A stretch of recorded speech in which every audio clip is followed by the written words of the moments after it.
Hello, everybody, and welcome to the entertainment headquarters, and of course, welcome to Into the Darkness, my segment on the channel that's dedicated to all things horror in the world of entertainment. And of course, joining me today, we have two great content creators and fellow friends of mine.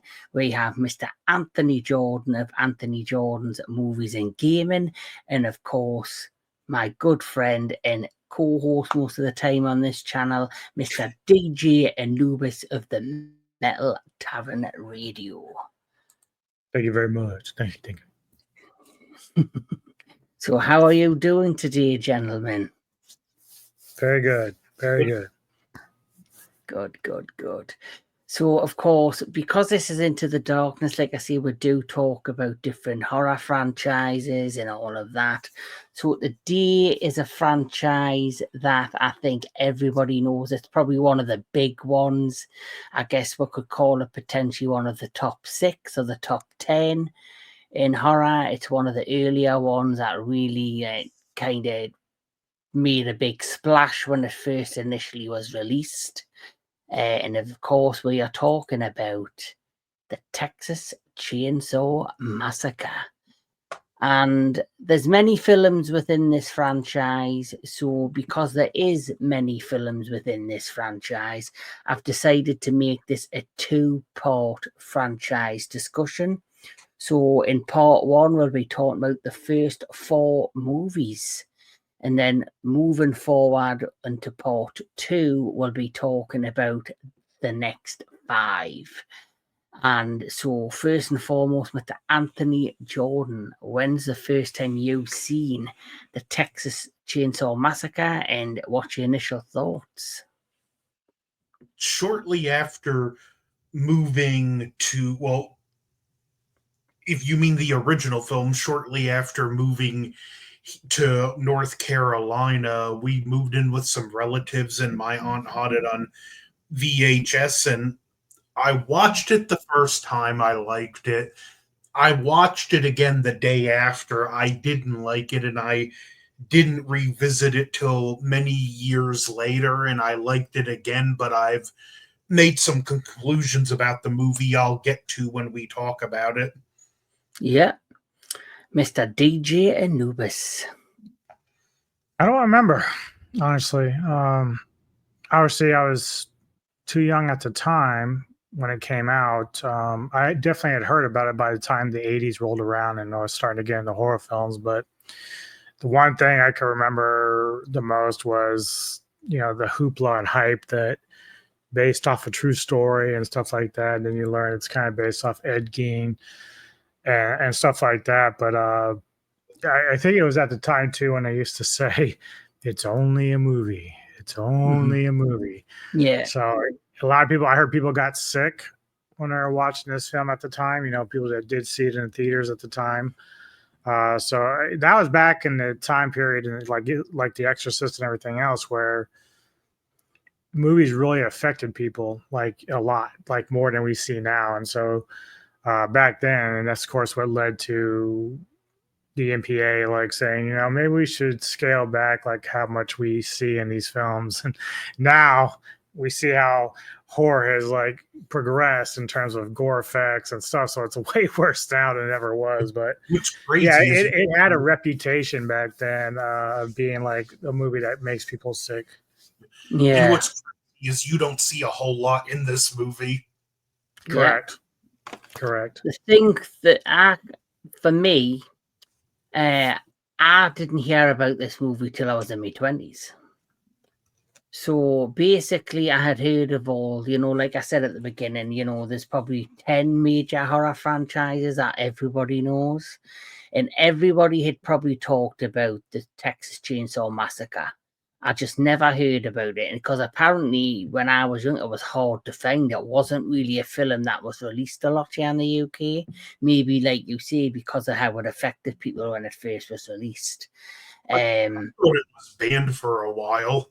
Yeah, that's what I mean. It probably was banned for a while, but it wasn't something that I sought out anyway, because I didn't really know anything about it. And then of course, I had friends who, had pirate copies of films, and were getting them through other means other than buying the official Blu-rays or DVDs and or VHSs. And one of these days, I just remember clearly one of my friends saying, "I've got Texas Chainsaw Massacre. It's crazy." And I was like, "Really? You've got that movie on now and then? It's mentioned when we talk about horror and never seen it." So I watched it. And to be honest, I didn't have the same effects as "Oh, this is frightening." I just remember after leaving just feeling like I had one big headache. And the reason I had one big headache is just all the manic screaming throughout the course of the movie. I just think the screaming elements, yes, I can understand it. It's like cycle. It's more, for me, it's more like a psychological movie. It's like messes with your head psychologically rather than gore and horror. And yeah, they do that a little bit with Sally towards the end. Like yeah, the camera's focused on her eye, and she's looking all over the place and freaking yeah. out. And It's a movie And you watch for the experience. yes. And for me personally, going back to what you were saying, Anubis, about how horror now is full gore and full out there. But for me personally, yes, it is, but it's all CGI and manufactured gore. And it's because it is CGI and you can tell it's not real, they can kind of get away with it. Where horror films back when we were younger, if someone got their arm cut off, they would use puppeteering, or they'd use an animatronic, or they'd use a prop, and you would see the blood gush out, and you would actually feel like you're watching a real man or woman get their arm cut off.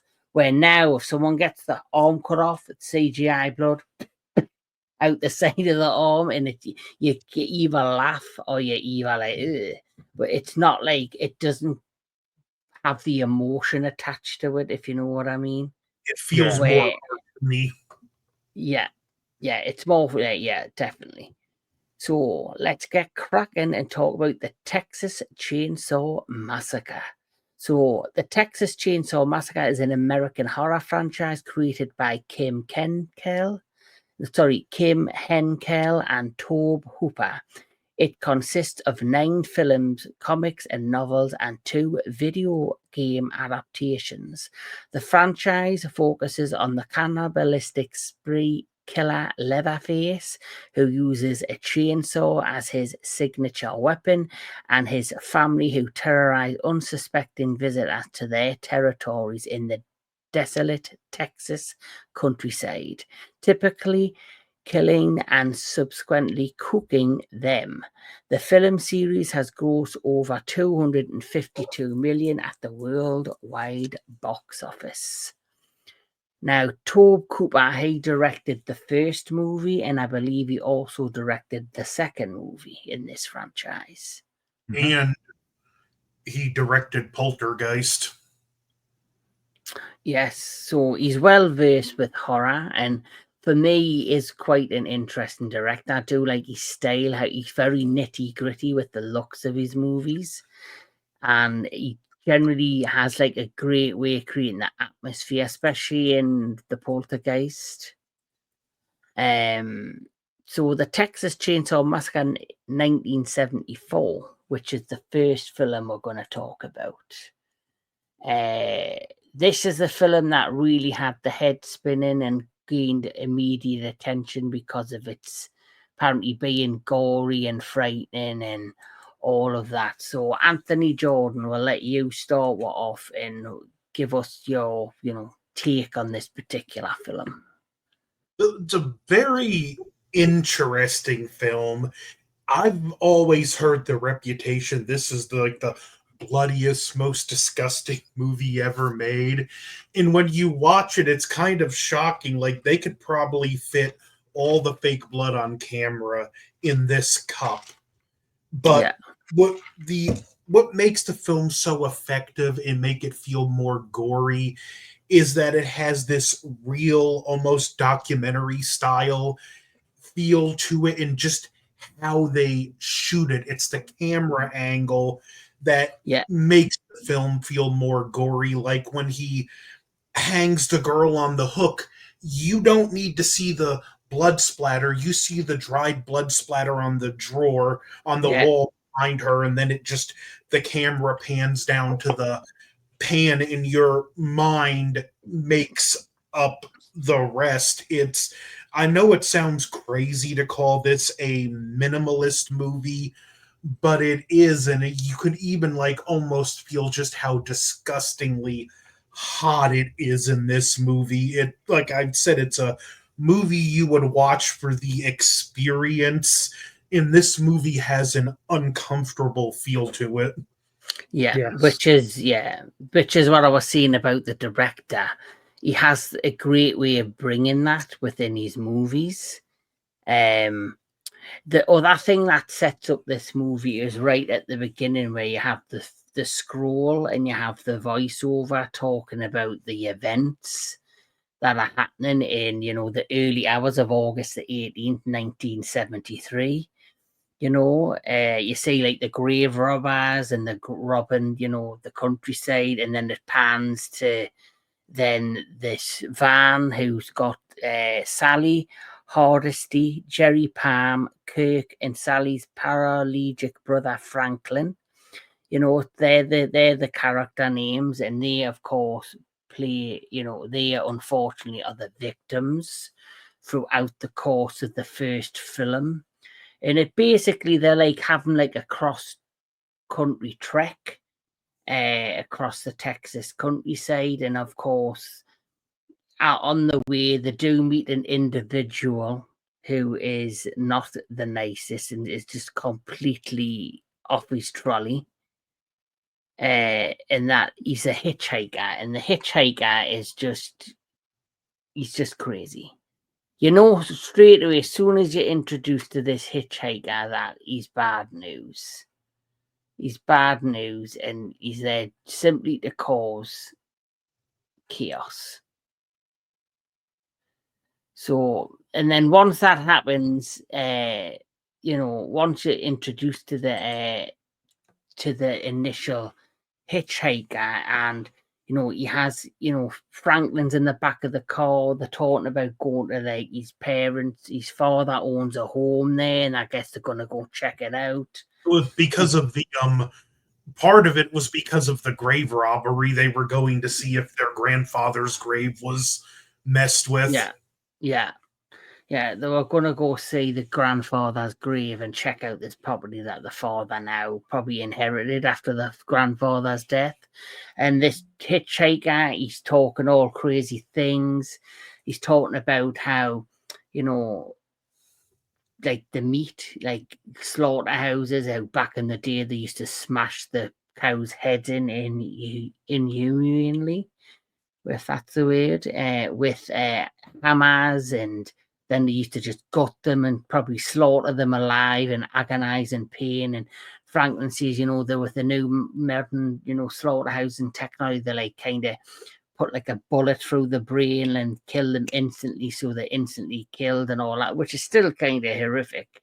Even though I do still like a good steak now and then, I don't want to know how it ends up on my plate. And then, of course, things just get weird with the hitchhike. I start talking all crazy thing. He then takes Franklin's pocket knife and like kind of slashes his hand. He then takes his Polaroid cameras, takes a photo, and it just gets so bizarre that he starts like going after them, and then they end up kicking him out of the van, and he runs off. And well, he doesn't run off, he's kind of walking down, and they're kind of speeding away to get away from this crazy dude.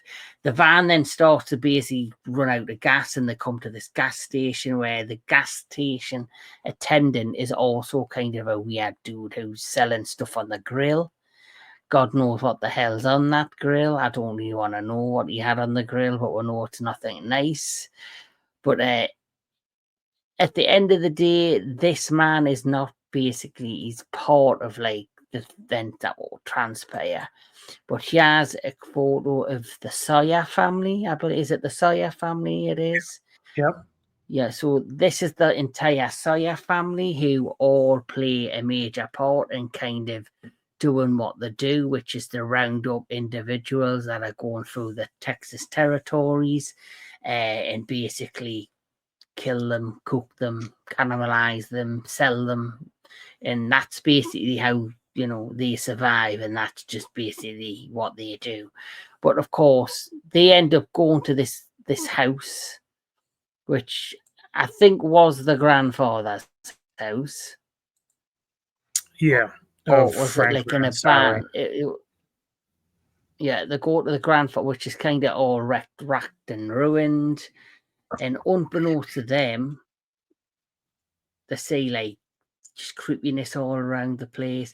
Franklin basically gets left behind in many ways because Sally and her boyfriend and the other young couple are basically, they're there for a weekend away. They're there, you know, to have fun, and he kind of holds them back in many ways. And he kind of deep down. Let's just be honest. Franklin's like dead weight. Nobody wants Franklin. Yeah. He whines. He complains. He's a pain in the ass. But Sally. The actor that played Franklin said he had to stay in character the whole filming time because he said Franklin was just so miserable. He knew if he turned him off, he wouldn't be able to turn him back on. Yeah. Well, that's great method acting in many ways. Yes. If you can keep to a character, which, you know, a lot of major Hollywood actors that will know actually do that. So, for example, a perfect one that I can remember is Jack Nicholson. When he was on the set of The Departed, he stayed in character and he scared Leonardo DiCaprio to death. He didn't know if he was talking to Jack Nicholson or the character he was playing. He found it very strange. But that's, I guess, what made for great performances.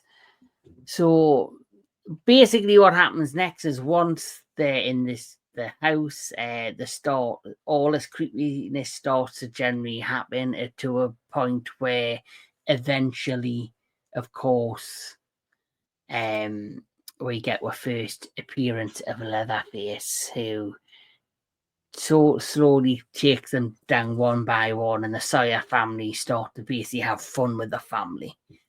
And there's some great like psychological horror in this. I wouldn't say horror, but more psychological elements, like you've mentioned, Anthony, in the kitchen, in the bit where, you know, the body's on the table and he gets the girl, he drags her back into the back, he hangs her on the hook.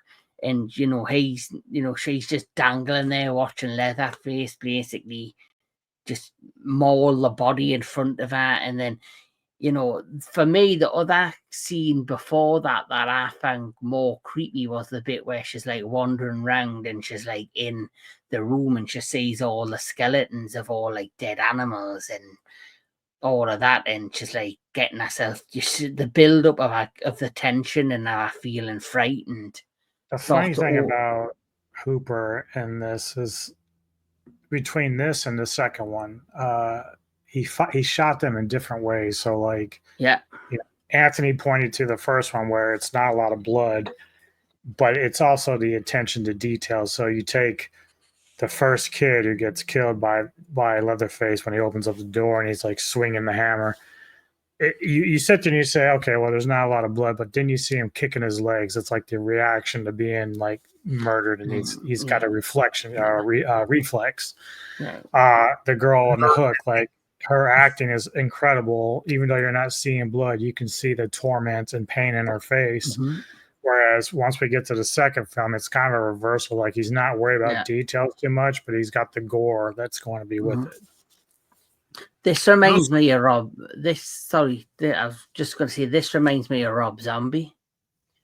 And what I mean that is, if you look at House of a Thousand Corpses, that tries to be like a full-fledged horror movie with gore and shock and dark, and, you know, like it has like a supernatural element to it when you hear about Dr. Evil, or Dr. Satan, Dr. Satan. And then you get to the second one, which is Devil Reject, and it's more like an outlaw, like crime caper. And it's the same characters, but two different types of movies and two different styles. And I felt as if he might have been inspired by what happened within the world. House of a Thousand Corpses is a total fucking TCM like influence. Yeah. Totally. Yeah, definitely. Well, another great touch in this movie is Leatherface himself. Like, this is such a nuanced performance. If you look at it from his perspective, it really is practically a home invasion story, because after he kills Sally's boyfriend, he has that freak out and he's like terrified, like, where do these people come from? Like, Leatherface himself isn't so much a monster as this puppet on the strings for the rest of the family, who are the real monsters. Mm-hmm. Yeah, he started freaking out when the third kid showed up. He went upstairs and was looking out the window. He's like, did I miss anybody? Anybody else out here? He's like, for God's sakes, they're like roaches. Yeah, because he's like a man. He's like a man child, really. Yes, He's like a man child where he's got like the mind of a child. It's because of his circumstances and who he's grown up with that he's ended up being this monster. And deep down, he probably isn't a monster, but it's all he knows because it's what he's been taught by the family. The family of the grandfather or the father figure. He is like manic. He's like a maniac, and it's because he's been brought up in that environment with this really sick individual and these kind of like hillbilly kind of there could be incestuous. I'm not sure if they are, but like this craziness family. He is the way he is. How I look at it, it's like if you look at, say, I don't know, the Goonies.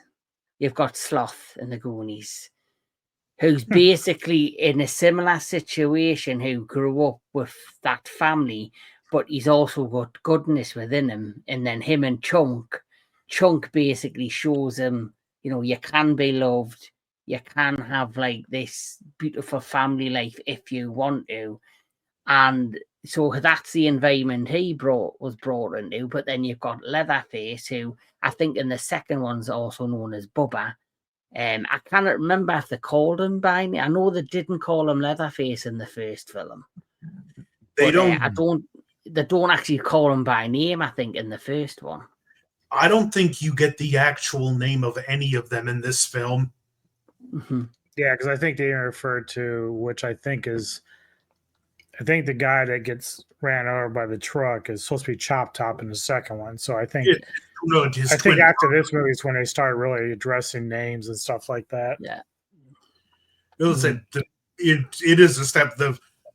That dead corpse puppet thing they have, that's the hitchhiker. Oh, okay. Chop Top and him are twin brothers. Gotcha. Well, there you go.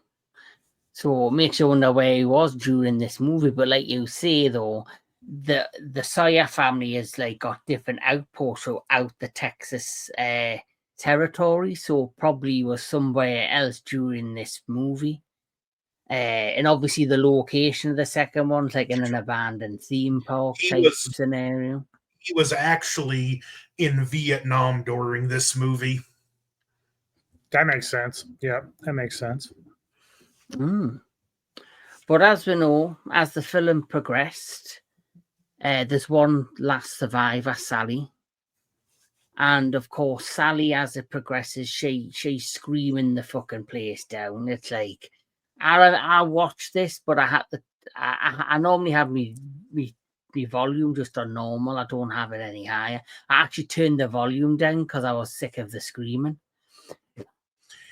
Yeah, I found that when I rewatched this one and the second one, like I could do without the consistent screaming. Like I'm like, I get it. Yeah. After a certain point, it just kind of it takes too much away from the movie.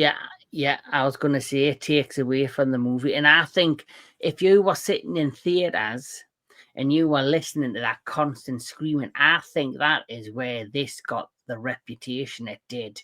It being this monstrous horrible, gory movie. I don't think it had, like you mentioned, anything to do with the gore or the killing. It's all the psychological elements. And if you were sitting in a theater back in the 1970s, just watching this woman scream the place down, that will have an effect on you. And a lot of that wasn't acting. This scene was torture the shoot. It was during the daytime. They had the windows blacked out.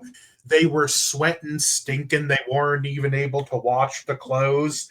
They say even the food was rotting. They say if you look closely, you can see the fumes rising off of it. The part where they cut her finger to feed Grandpa, they couldn't get the gag to work. So Gunnar Hansen was actually just got sick. He just said to hell with it, grabbed a knife, and he actually cut her finger for real so they could get done with it. Jesus Christ. Does Marilyn Burns ever talk about that? I'm not sure, but the shot when we get to it at the end when she's screaming manically in the back of the pickup truck, that wasn't acting. That was her realizing the shoot was over. She's like, fuck that shit. So that was legit her reaction to just being in the final shot. That was actually a great shot, though, because she's not just screaming, but she's sort of laughing, yeah, fuck off, I'm out of here. Yeah. So, like you mentioned, after all that torture and craziness, she does get away. She jumped out of a window. She should have broke a leg. I know she did damage her leg because she was limping. And she jumped out the living room window. That happens a lot in these films. And the thing that I always sit there and say to myself is, yeah, it's not that easy, man, because you can get cut really easy going through a window. Yes. Really easy. You can bleed to death. If you go jump out the window, and as you're going through the window in the glass went in deep enough and cut a serious artery, that's you gone. You'll just I saw a guy on video in real life got mad at somebody punched a window at a drive-through and it cut his fucking arm. He was on adrenaline, but by the time he started realizing he was losing so much blood, he had to pass out. Luckily they saved his life. Yeah, I'm like, that's how easy it is. It's not like, oh yeah, I just gotta bust her this and nothing's gonna happen. When I was a kid, I had a neighbor. He got into an argument with his mom, punched through the window, and it actually got a shard of glass right through up the palm of his hand like that. Yeah. Ouch. Fuck that shit. I'm glad I don't work in the A&E anymore. So the next scene is like we've mentioned. Sally's basically boom. She gets away.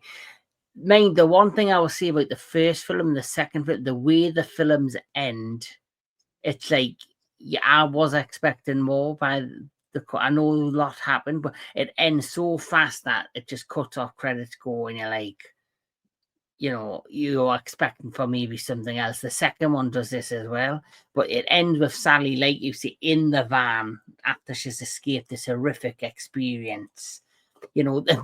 God knows what happened to the truck driver. That's what's funny too. I forgot that he was such a big man, but he's running to get away from Leatherface, and then he just disappears. I don't know where the fuck he goes. Actually, legend has it he's still running to this day. If you on the front porch on a muggy August morning, you just might see him. He turned into Forrest Gump, didn't he? But here's what gets me about that. Leatherface couldn't get through the truck door. Why didn't he just hit the gas and drive on down the road? I don't know if he shut off the truck. I don't know, but obviously you have air brakes. Driving a truck is not it's not going to get away that fast. But I think he you talk about him still running to this day. I think he got out of that truck, and when shit went south, wherever he's at, he's like, I need cardio. I can't be doing this as a truck driver anymore. This is too fucking crazy. I got to get in shape. This is like being chased by zombies. It's not going to happen. I'm not dying this way. Yeah. And don't forget, where the truck pulled up, there were trees or forestry behind it. So I've got a feeling he tried to climb a fucking tree. And Leatherface was just at the bottom saying, come down. Yeah, I mean, I was like, dude, you better hope you're still running because, she's gone. And now he's like, sitting there waiting. He's pissed off. He cut himself in the leg, and so I was like, I don't want to be around anymore. I'm still running. I don't care where it is. I'm just running. Mm-hmm. Yes, but Gunnar Hansen obviously, broke his wrist during the last scene. oh, did Who? he? What? What happened? When he was swinging the chainsaw around, that thing was so heavy he actually broke his wrist. No shit. Wow. Yeah, like the movie. Don't get me wrong, a chainsaw can be a very dangerous weapon to face down. But if you know anything about chainsaw, you would know as far as using it as a weapon, it's almost more dangerous to the wielder. I can imagine that, but because of that last particular scene, it did create probably one of the most iconic scenes in horror, because everyone, when they think of Leatherface, out of every film that they've ever made, this for me is probably one of the most iconic scenes, where he's just going crazy with these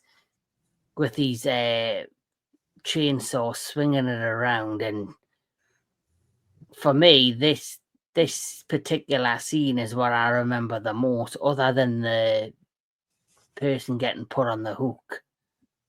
Yeah. This is what I remember the most from this particular film. But that led to lots of people calling this one of the greatest horror films ever made.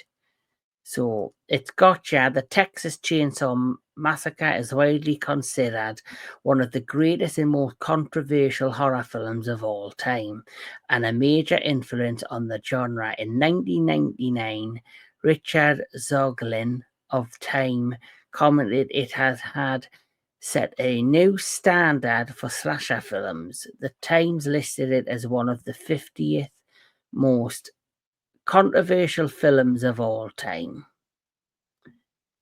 So, as you say, it did have a lot of impact, and like you said, it probably was banned in certain countries and certain areas. Like I said, I never seen this till my 20s. So one thing we never expected, though, after the success of this movie, or what we could have definitely probably, if it came out now, that a sequel would be, spawned. But little did we know the sequel, which is, of course, this bad boy, the Texas Chainsaw Massacre Part 2, and for me, just a hell of a lot of fun. Mm-hmm. This And it film... starts with the cover. Yes. The cover is a direct mockery of the Breakfast Club. Same shot. Yes. But this particular film, for me, like you mentioned, it's like night and day to the first one. Yeah. In terms of tone, how it was filmed, the campy horror elements to it. But like you also mentioned, there's very little comedy in the first one. This one has a lot of it spread throughout it in different ways. Toby claims there's a lot of comedy in this that we just don't see. Yep. But of course, and then like you also mentioned in Anubis, there's a shit ton of gore. So this one here, for its greatest strength, it's a film you watch for the experience, but it's an experience you don't want to have that much. This one we watch just for fun. Yep. Mm-hmm. So the Texas Chainsaw Massacre Part 2 is a 1986 American black comedy slasher film, co-composed and directed by Tobe Hooper and written by L.M. Kit Carson. It is the sequel to the Texas Chainsaw Massacre and the second installment in the franchise. The film stars Dennis Hopper, Caroline Williams, Bill Johnson, Bill Mosley, and Jim Sado. Now, Jim Sado, I think, is amazing. Mm-hmm.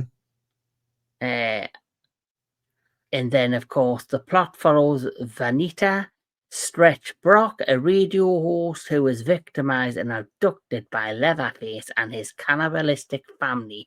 Meanwhile, L.T. Bode, Lefty Enright, the uncle of Sally, and Franklin Hardesty both prior victims of the family, hunts them down. So, Is it sad that I just figured that out with the rewatch? oh, that he was the uncle. I did not pick up on it until I saw him look at Franklin and he has that emotional moment about Franklin's corpse. I'm like, oh fuck. No wonder he's so obsessed with this fucking case. I'm like, Jesus Christ. Really goes crazy. The best is his fucking like choosing the chainsaws. Burn it all down. He's like, yeah, it's got some gas in it. Go give it a whirl. And he's like, hitting the fucking tree logs. Yeah. It's so good. To this So day, good. I can't figure out if the guy that's running the chainsaw guy is enjoying the show or if he's just scared. Oh, dude, how fucking cool would it have been if they had filmed that and just it's like a regular store guy and they don't tell him anything. They're just like, yeah, we're just shooting a scene with some chainsaws, and then just have his reaction to how Hopper is like testing it on the fucking thing. That would have been funny because it would be a genuine reaction. Right. That would be just so much fun. Oh man. But like you say, in this, she was beautiful as well. Carolyn, yes. Yeah, she was beautiful. And like you say, the setup for this is very different. So basically, most of these films have like the same premise that someone gets hunted down by the family. But the premise of this was very, like, totally different. That it was basically, she's a radio host. She overhears an incident via the phone call, which, by the way, I never had ever seen a mobile phone in a car because it was like a wired phone in a car. I've never seen that in my life. Oh really? It was a big thing in the 80s, let me tell you. It was like a real like status symbol if you had that. It was like a wired phone in your car, and I was like, because I have only seen this twice, so this is the third time. And I was like, I'm not impressed. I'm going to fucking track this down and buy it on Blu-ray. I'm either going to buy this or I might just, if they ever bring out, there probably is like a box set, I might try and buy them all. But I don't think there's like a box set with all of them, but you can get the Vinegar Syndrome one, or there's this. It is available on Blu-ray. Mm-hmm. So basically what happens with this, she hears that murder, basically Leatherface and the family, there's these two dickhead young punks in a car causing chaos. She's trying to host a radio show. She can't get them to hang up, and for whatever reason, I think it's Bubba he is called. No, it's because he's Rick the Dick. I'll say that when it comes to those two, Leatherface and Chop Top did nothing wrong. Nope. No. I totally agree with you. Like, they were just complete assholes. You just didn't give a shit about. But who was the guy who worked with her? Is it Gunnar? Is he the one who worked in the radio station? Oh, that's LG. LG. So LG. Hey, this is the one thing I didn't get. There's that chaos is going. You can't actually unplug the phone and get it all off radio, which I find strange. Yeah, I don't know how accurate that is because I know in modern day, of course, this was the 80s, so you talk about Stern and all them on regular radio. So there had to be a way to do it, but maybe because it was a private radio station, like a very small one, maybe they just didn't have the technology to do stuff like that.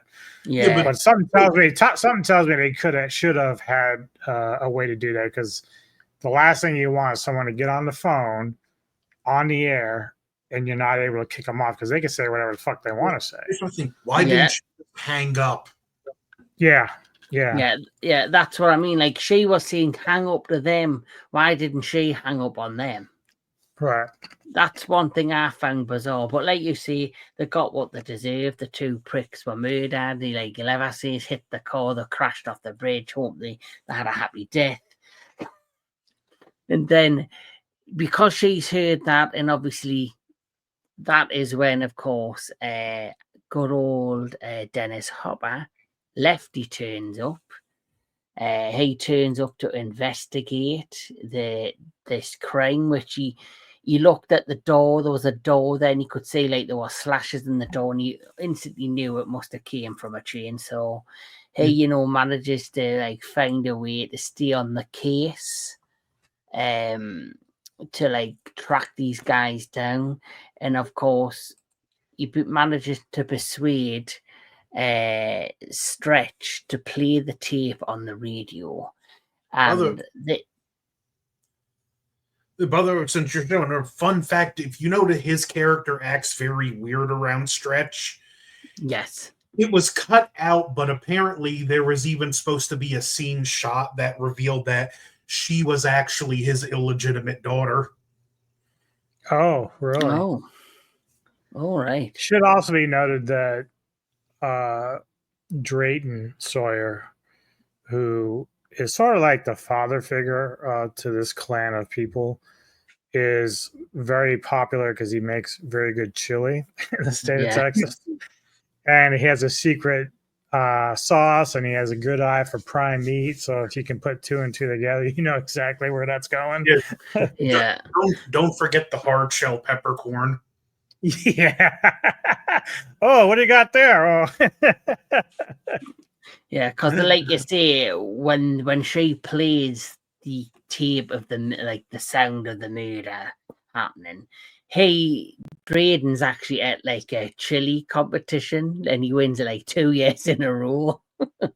And he's on his way back to like their home, where he gets the phone call, which must have been from Chop Top. From Chop Top, yeah, who basically says, guess what, we're famous, we're on the radio. He then basically instructs them to go after the girl or the radio station, and that is where the plot thickens, where she now becomes takes like a pretty big turn from the first movie to this one, because the one thing that stood out when I rewatched these is like in the first one, he's very reluctant. He doesn't like the killing part. He's like the cook, and that's something that leads to the tension between the hitchhiker and Leatherface, when they're kind of teasing because you're just a cook, we do all the work. Yeah. And so he has this weird sense of like morbidity, because he's like he'll step outside of the room and then he'll peek back in. And he starts smiling when Grandpa's trying to like hammer Sally. So in this one, he's like gone full blown celebrity status. Like he's like, yeah. I make the best meat in town, Yeah, because I think he idolized Grandpa in the first film. So even though he said, "Oh, I'm gonna go upstairs. I don't like this part. You just hurry up and get this done quick." But once Grandpa gets brought into the room and he's like, "Right, you have the first hill," he can't even fucking pick up the mallet to bash her head in. He's like standing there like in glee, and he's like, "Oh yeah," he's like, "Go, Grandpa, go, Grandpa." Yeah. But then, obviously, so if they hadn't have brought Grandpa into it or into the room, said, "Oh, we'll bring Grandpa to do the first blow," I think he would have went upstairs and we wouldn't have seen him again. But I think that was the highlight, kind of how crazy he was. And in the second one, like you say, he's like the defo leader of the group, and he's like, not only is he controlling the family, but he's like controlling this kind of chili empire and in all of this, and he's like probably head honcho of all the Sawyers in the different territories.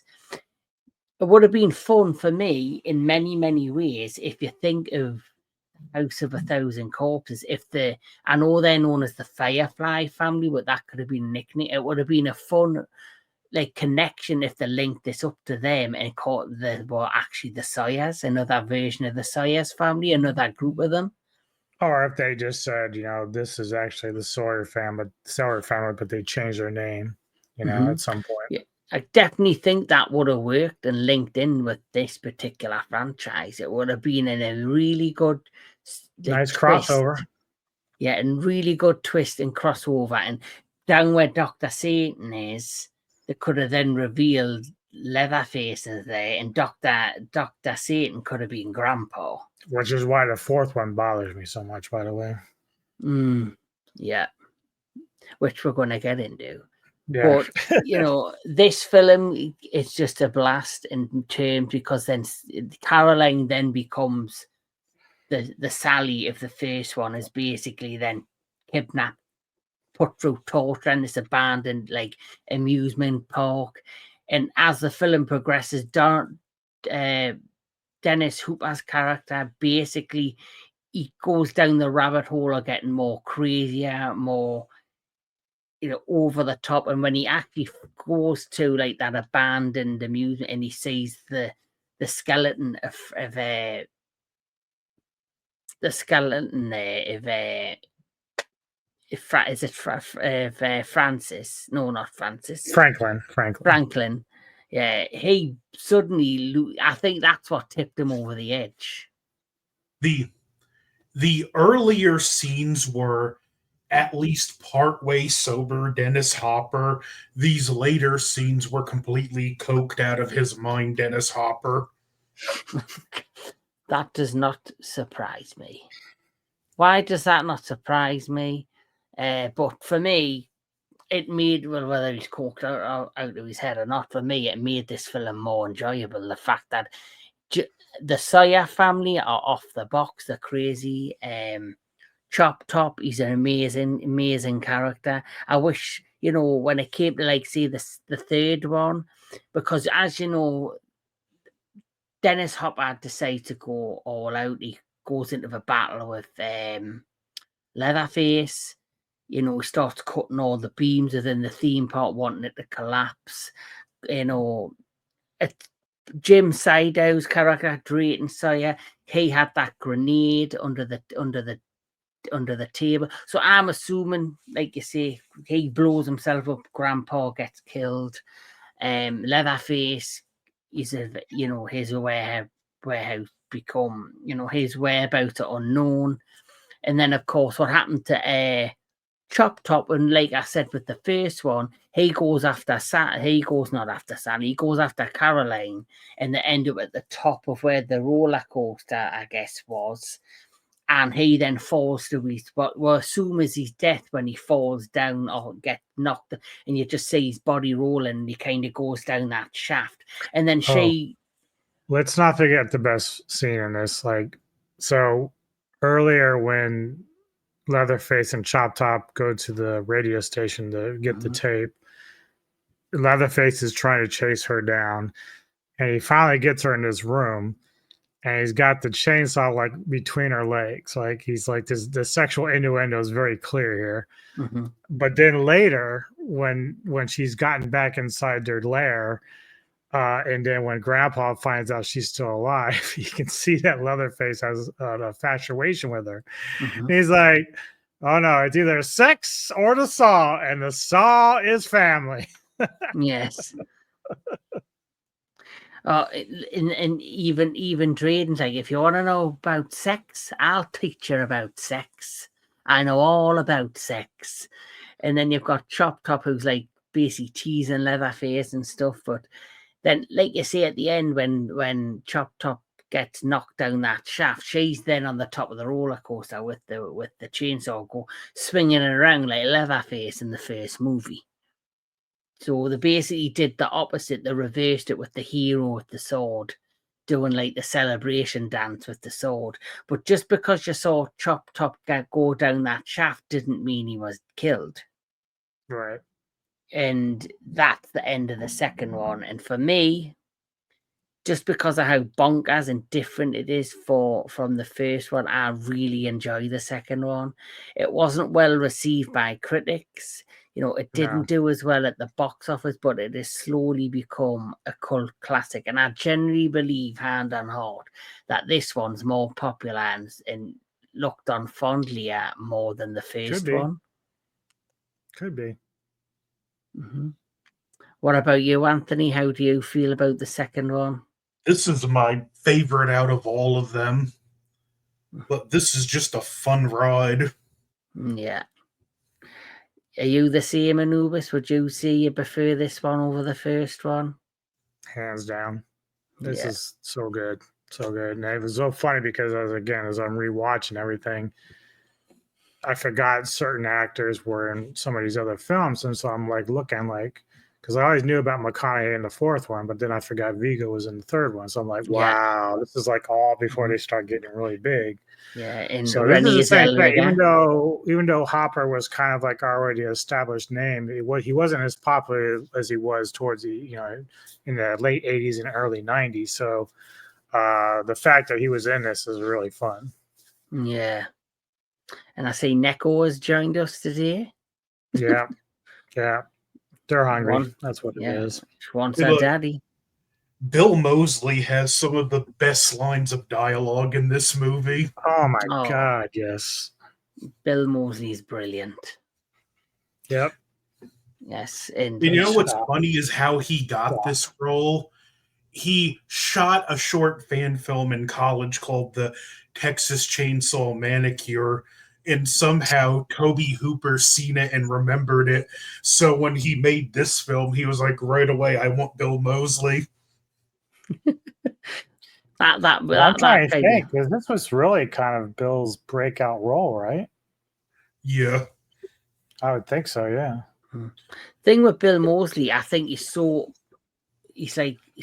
like for us as genuine movie fans and fans of horror, we know who he is, we know his work, but I think he doesn't get the credit that he deserves for the work that he puts in. Like he No, he creates some, should. yeah. For me, he's up there with like Tony Todd and all of them, Robert Englund, in terms of like how good of an actor he is and being able to bring iconic characters to life. Like I think if he's not, remembered for this particular role in Texas Chainsaw Massacre 2, it'll definitely be House of a Thousand Corpses. Oh well, his character to me, Otis, is one of the best. Like his role, like I love Devil Rejects. I love that film, I do. and just his lines in that are fucking great. Yeah, Sid Haig as well is brilliant in that. Oh, hey, yeah. I mean, Zombie knew what he was doing. Like, even if you Yeah. don't really a big fan of Zombies films, like he knows how to pick a cast. Yeah, just add your wife in, all's good. Mhm. So we're on to the best of the best now. The best of the best, huh? Yeah. Leatherface, the Texas Chainsaw Massacre 3. Right, so this is the third outing with Mr. Leatherface in self-titled movie. Because, like you say, thanks to Chop Top, who named him Leatherface in the second one, he now got his official name. And so I guess they thought, we can sell a third movie just by calling the third one Leatherface. How fucking wrong they were. So, Leatherface, Texas Chainsaw Massacre 3 is a 1990 American slasher film directed by Jeff Burr and written by David J. Crow, I think. It is the sequel to the Texas Chainsaw Massacre 2 and the third installment. The film stars Kate Hodge, William Butler, Ken Forey, Tom Hudson, Viggo Mortensen, Joe Unger, and R.A. Milhaloff. The film follows Leatherface as his cannibalistic family stalking a motorized couple in the back roads of Texas. So, Anthony Jordan, how do you feel about Leatherface, aka the Texas Chainsaw Massacre 3? It's not that good, but I still feel it has some redeeming qualities. Viggo Mortensen is still good in it.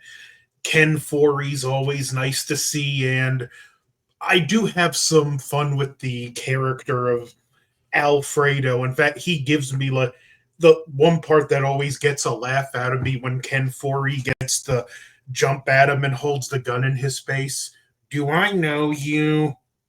So it's a bad movie, but I still feel there's some reasons to occasionally revisit this, and it's also one of the movies I could just put on when I'm doing something just to have something on in the background that I don't have to pay attention to.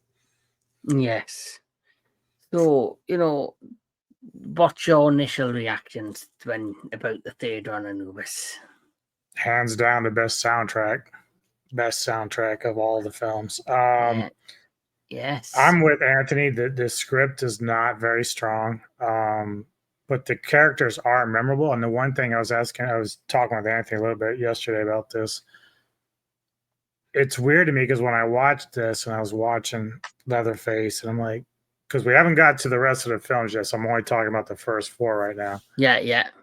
This is the most like dark Leatherface we have at this point. Yes. What he does with Tinker when Tinker throws his little prized possession into the oven, I'm like, you don't see that throughout the rest of the films in this first half. The Leatherface is a little bit skittish. He's a little bit meek. This one is not. This one has a very like, I will fuck you up if you push me too far. And there's that cool scene when he does that because Vigo's character Tex, he's talking to Mama. He's like, wait, Mama. And so it's basically Leatherface teaching Tinker a lesson about fucking with him in that way. So I actually like this version of Leatherface a lot. Yes. He was brilliant in this as well. So just a quick throwdown for people watching. So the characters Kay is Michelle and Ryan are the young couple. Ken Foy, he plays the character of Benny.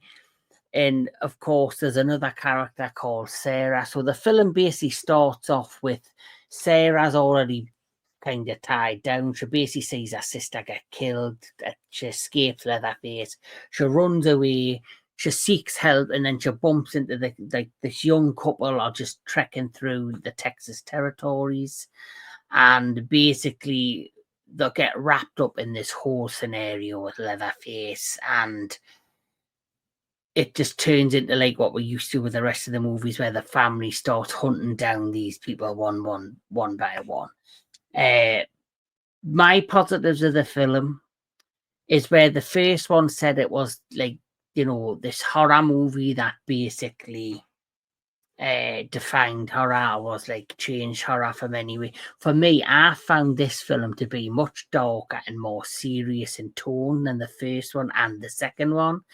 As you mentioned, Leatherface in this one, he's probably the most brutal and he's the most unique version of the character that we had, in terms of his look was different, how we acted was slightly different, and like you say, in the first two he's like this mindless man child, where in this one he might be like that in many ways, but at the same time, as you mentioned, he has buttons that you can press, and if you push them too far, he will react on them, whether you're family or a victim. If you push them buttons, he will show his emotions in the most brutal way. And it showed you that he's smart in many ways, because what he did, like you said, with the oven, he was basically torturing his siblings, saying, you mess with me, I'm going to hurt you. This is just a taste of what I'm willing to do to you if you push my buttons. No, you're not pulling it out with the hook hand. Yeah. He for purposes say, yeah, you're not getting out of this one. And Tinker was a little bit upset about that, but that was pretty cool. I like that scene. Yes. And I also feel when you look at this version, he actually looks probably the scariest. If you met him in the dark, I'd probably be terrified, especially with that top with the blood and that. I want that fucking chainsaw, by the way. Oh, the chainsaw! It's the best chainsaw out of the whole franchise. Oh, his introduction scene from a horror standpoint is great, when they're fixing the wheel of the car and she hears the crink from his leg brace, and then he shows up. That was probably the single best shot horror scene in this movie. Definitely. And I also feel with this leather, I can understand why they put his name in front of the title, Leatherface, the Texas Chainsaw Massacre, part 3 because I think they wanted to make him the forefront of this movie and show him not just as this one way character, that there was more to him. And I think they did that later when they did the other Leatherface film. I haven't seen that one yet, but I think they did the similar thing with that film. Yeah. I think Anthony know more than me. Which one's the origin story where you see him younger and he becomes Leatherface? I haven't seen it, but that's the Leatherface one. Yeah, that's Leather. I thought that was Leatherface, where he's like a young man. It's like the family when they're younger, and it shows you how they become who they are, I believe. Which we will get into when we do part 2 of this particular franchise discussion. But there's more positives I feel for this one than there is the first one, which is quite surprising. Just in terms of the fact that it's a more serious, darker toned movie and there's more personality with Leatherface. Like you said with the first one, you have to view it for the spectacle of what it's giving you with the screaming and like the atmospheric tones.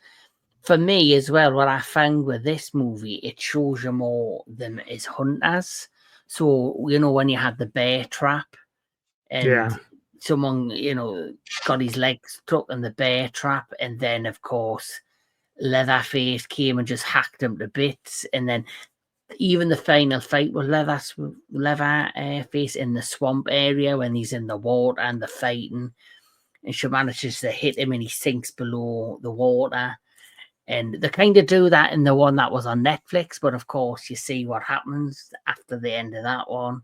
And in 4, he was supposed to die in that scene, but when they did the test screening, like the audiences had a extremely negative reaction to his death. Yeah. I would have as well, to be honest, because he for me was probably the best of the protagonist characters in this. Yeah, I mean, I struggle with some of the cast in this. As much as I liked when he first shows up to save her with the machine gun, I'm like, okay, this is cool, but I didn't like the way it was shot. Like, it just seemed really weird and very random because he's just fired into the house and can't really see what's going on. He does manage to hit a few people, but I'm like, what the fuck? Right. It just didn't make a lot of sense to me. Yeah.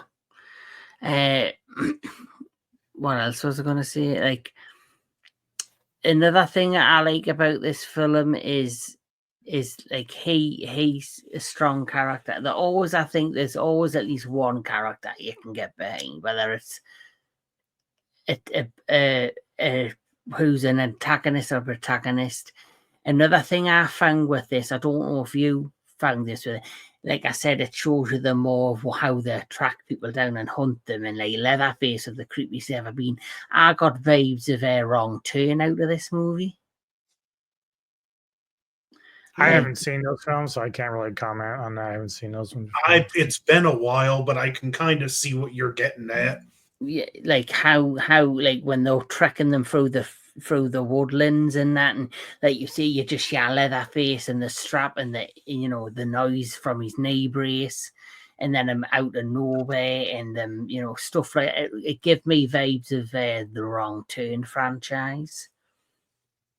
The funny thing about this is probably one of the few films in the series that we're reviewing so far where, like, I love Kate Hodge. Like, I thought she was great in Rapid Fire, but like this one, I'd find myself not really caring about her character that much. I don't know. There's just not much to it. So I think Ken kind of steals the show on this one.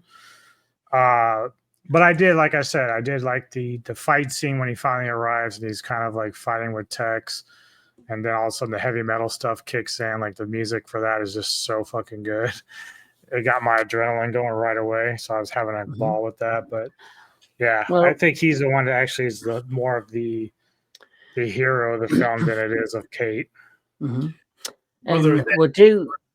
That knee brace, it was a nice little continuity nod back to the first film, because when he fell over, he did cut his leg open with the chainsaw. Yeah. Yep. So that's another good thing, that all little things in each film that's a nod to previous movies, or kind of keep it within continuity. Like you see in the second one, Dennis Hopper's character, he loses his shit when he finds the skeleton of Franklin, and he's like, in the fact he was their uncle, but apart from being told you're his uncle, you are like, okay, he's the uncle, he's looking for retribution, he's looking for revenge. But then it's once he sees the skeleton, he kind of lost his shit, where he just went, this is it, I'm gonna go balls to the wall, ass crazy. And after all those years, the battery and the light bulb in that flashlight were still working. Yep, that's true. Can you remember that Anubis? Franklin, he had a flashlight with batteries, and he had it switched on when he was getting killed. So when he found the body, when he found the skeleton, he had the flashlight in his hand. It was still on. Oh, really? Yeah. I didn't catch that. That's kind of funny, though. Like, the batteries finally die after Dennis Hopper finds them. Well, that's kind of cool then, because maybe that's just him, just in some weird way, like Franklin's soul is at peace now or something. Like, that's kind of a nice nod if that's what they were going for. It's like, I didn't catch it, but I think that's kind of cool that would happen. Yeah, that's what I was gonna say. That's what I was thinking. But yes, do enjoy the third one. But now we're moving on to something a lot different. Jesus, help for all. Texas Chainsaw Massacre. The next generation, and Leatherface has never looked hotter. Now, this fucking poster is so misleading. For me, it is. Not necessarily. This was my first Texas Chainsaw movie. Oh, I'm sorry. I'm so sorry. So originally, the film was titled The Return of the Texas Chainsaw Massacre, but then it was later released as Texas Chainsaw Massacre, The Next Generation. And that's the Return of the Texas Chainsaw is actually a completely different cut of the movie, because for whatever reason, if you own the Shout Factory Blu-ray, it has the Return of the Texas Chainsaw Massacre cut as a bonus feature. All right, and have you watched that?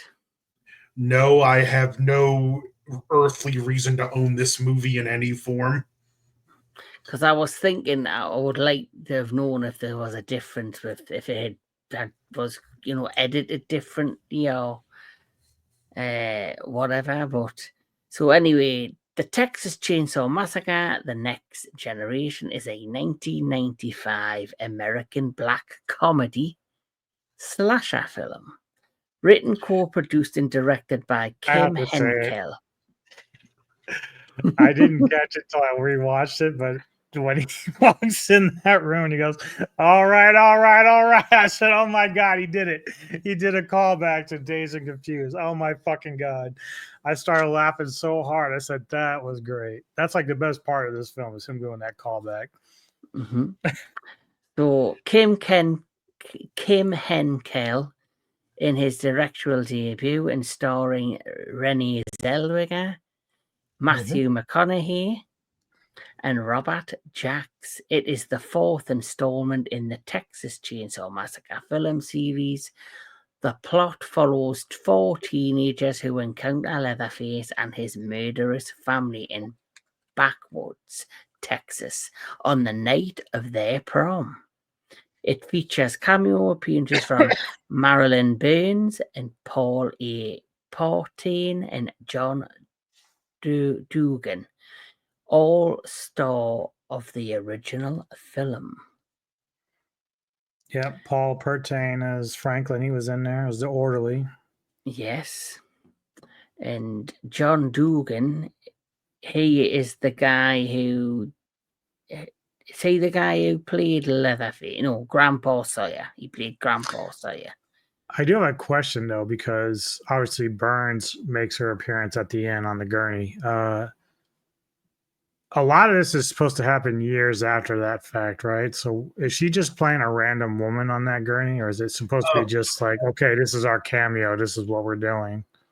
Like It's I didn't know if there's like at first I thought, is she in an insane asylum? Like, is this where we're at? But it was a hospital, so I don't know. Because it just tells her, it just says she's a patient on a gurney, but unless you're, I mean, obviously it could be just a cameo, say, hey, we're paying a nod to Marilyn, but like I'm thinking there's a bigger point to it than that. But Yeah. nothing about this movie makes sense. yeah. Yeah. So,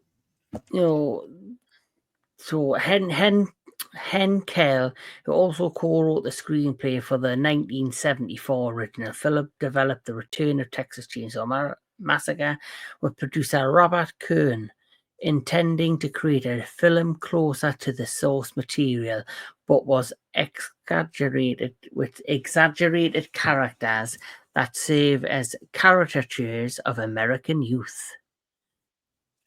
Hen Kell's screenplay introduced a subplot involving a secret society that employs Leatherface and his family to torment victims in an effort to invoke a transcendent spiritual experience. Which was just fucking stupid. And the saddest thing is, this was the guy who wrote the original movie. Mm-hmm. So Nobody wants to touch this shit.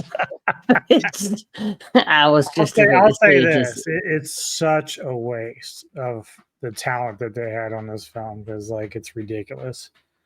like Yeah, well, that Renee was fucking. okay. Obviously, Matthew. I thought he did really good. Uh-huh. I was a little confused by Lisa Newmyer, the character of Heather, because her character was just so weird. Like I kept thinking, is she part of this clan? Because she keeps talking about death and being killed a lot, and I'm like, just get it over with. Just kill this bitch. Mm-hmm. What are we doing? And then this one doesn't even touch on any gore at all. Yes. Nothing. I'm like, what the fuck? This could have been a spin-off to the fucking Basket Case series, as far as I'm concerned. It was that shit. They're not even cannibals. They order pizza. Leatherface orders pizza. Yeah. And speaking of Leatherface, what the fuck was this? Oh, it's Mrs. Doubtfire. That was crack cocaine. Yeah, it's Mrs. Doubtfire. So that's all. So you had this. Sorry, you had this badass version of Leatherface. Absolutely amazing. I was quite intimidated by this version. If Renee Zellweger told the TCM3 Leatherface to just sit down and shut up, he would have thrown her face first into the boiler. Oh, it would have been a nightmare for her. Oh yeah, if she had said shut up and sit down, he would have got up.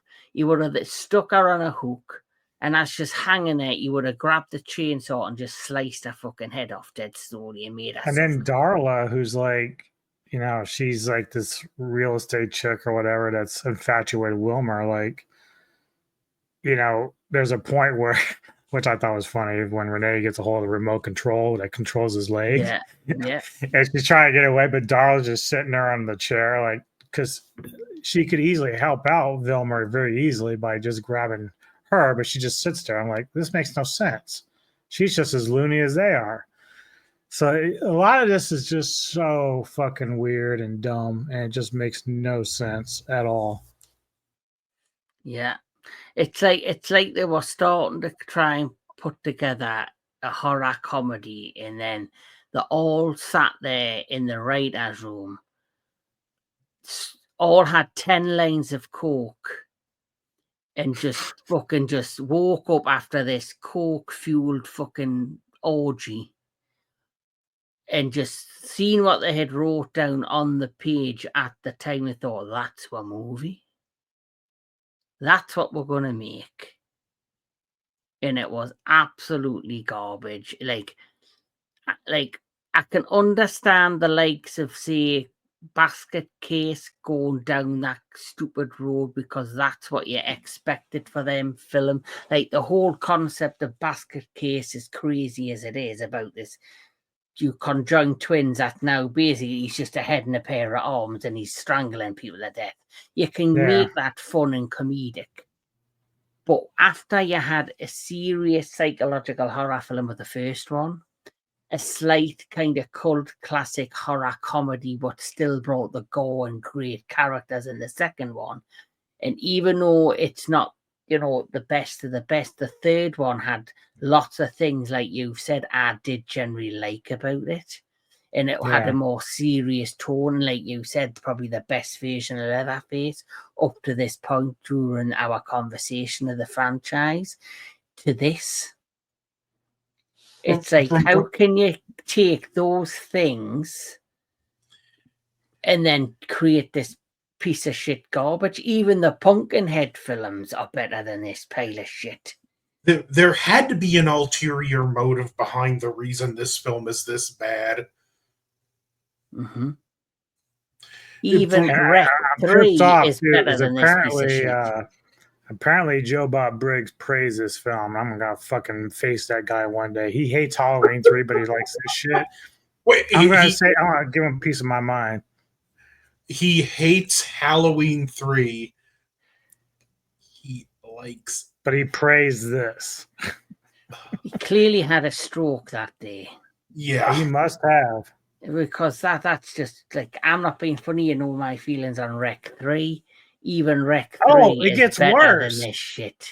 His quote: Joe Bob Briggs championed the film upon its South by Southwest screening, referring to it as a flick so terrifying and brilliant that it makes the other two Chainsaw sequels seem like after school specials. Yeah, but my vision just went blurry. Yeah. Oh my God, Joe, just say no, Joe. Why? He declared it the best horror film in the 90s. What is he talking about? He's mentally ill.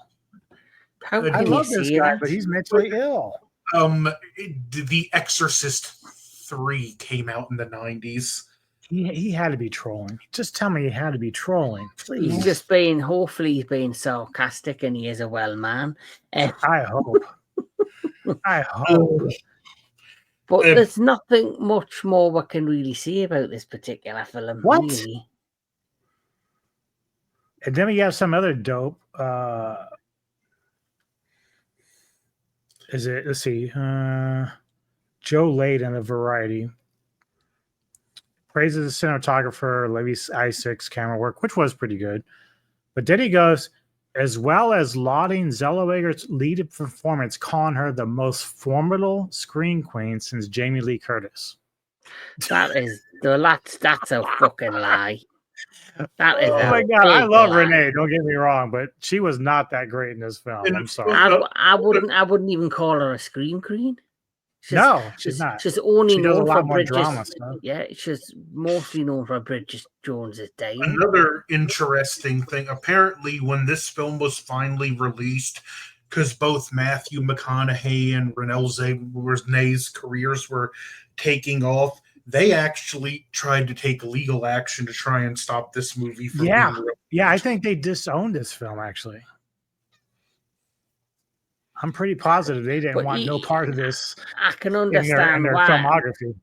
I can understand why, but I will say this: when it comes to Matthew McConaughey, he's still great in this film. He's probably the best actor in the movie. No, he is. He's amazing. Yeah, but I can understand why you wouldn't want to be associated with it. But the script is so horrible. Don't watch this movie if you're watching this. Just look up the highlights of his scenes from YouTube. That's all that's worth watching. Yeah. Even Vigo was brilliant in the third one. Yes. But at least that movie is half decent. He has a robotic leg in this that she sabotages the remote control or something. Yeah.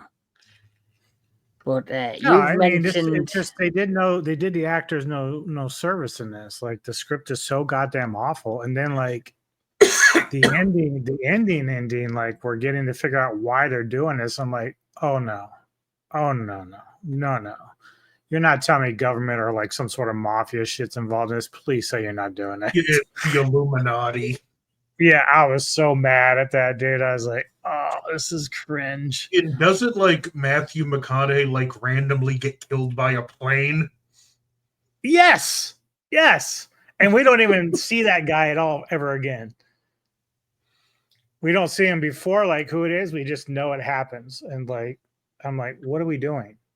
Like, who is this guy? Who is he? Just some rando, and he didn't go back to take off Leatherface's head. I'm like, what are you doing? it's like what I said. The first two end so quick, like the way they did the end, and Sally gets away in the truck, and then you don't see what happens to the trucker guy, and Leatherface is going with dancing on the road. Then it cuts the black credit. The second one, Chop Top falls down the pipe. She's swinging she's Yeah, she's standing kind on of top of the spinning roller around. coaster doing Yeah. the victory dance, like what Leatherface. Then it goes to black credit. The third one has a more, for me, interesting ending, especially when it ends and the truck dries up and you just see the corner of Leatherface turn up. For me, that's just was compelling. Where this film is just batshit bonkers for the sake of being batshit bonkers and trying to create shock value, but it just failed on so many levels. And like, why did they change the family's name to Slaughter? But anyway, we're here at this movie. That's all you need to know. It's a pile of shit. Go to 1, 2, 3, skip 4. Then the next few we'll continue to talk about it on the second part of our Texas Chainsaw Massacre franchise discussion. But before we talk about anything else, I know you've mentioned, Anubis, the music of this particular franchise, and there's a few songs or bands that you found very interesting. Yeah, they came from the third one, but I've just put a couple clips together because it's just so really good and great soundtrack. Yes. So for those watching, this is just a little clip of some of the music that really helped the third one stand out for all the right reasons even more.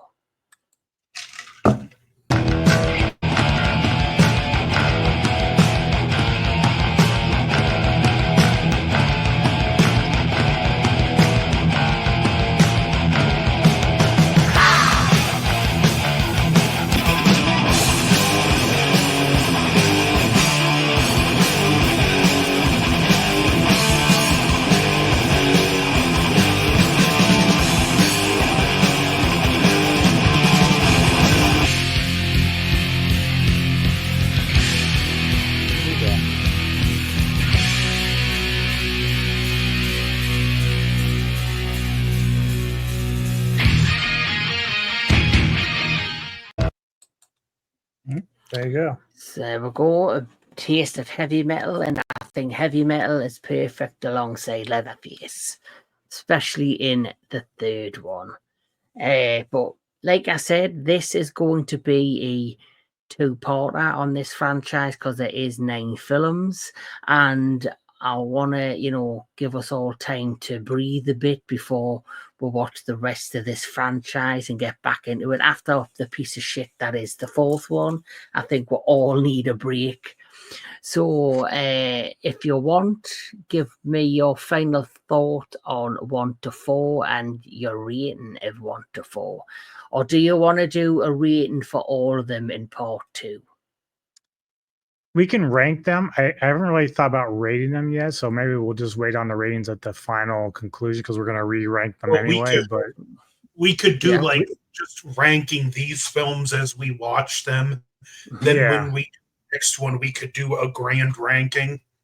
We'll do that. Perfect idea, Anthony. So we'll start with you, Anthony.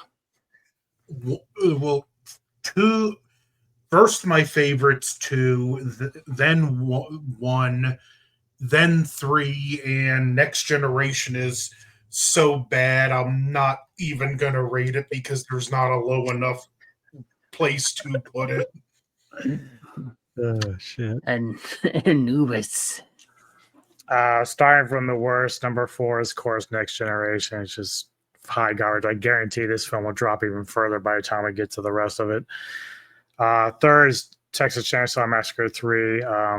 Has a lot of great things about it. Darker, Leatherface, good soundtrack. But the top two, obviously, number 2 is the original Texas Chainsaw Massacre, as you said, kind of more psychological rather than true horror, but still very effective. And as Anthony said, the Texas Chainsaw Massacre 2 is just balls of the wall fun. Toby knew what he was doing with it, had fun with it, and it's just great top to bottom. And Dennis is great in it. So yeah, couldn't agree more. My ratings are probably the same as Anthony's. 2 is number 1. 1 is number 2. 3 is where it should be, and 4. Rec 3 is my number 4. that's because not I am cool. Not cool. It's because number 4 just doesn't exist to me.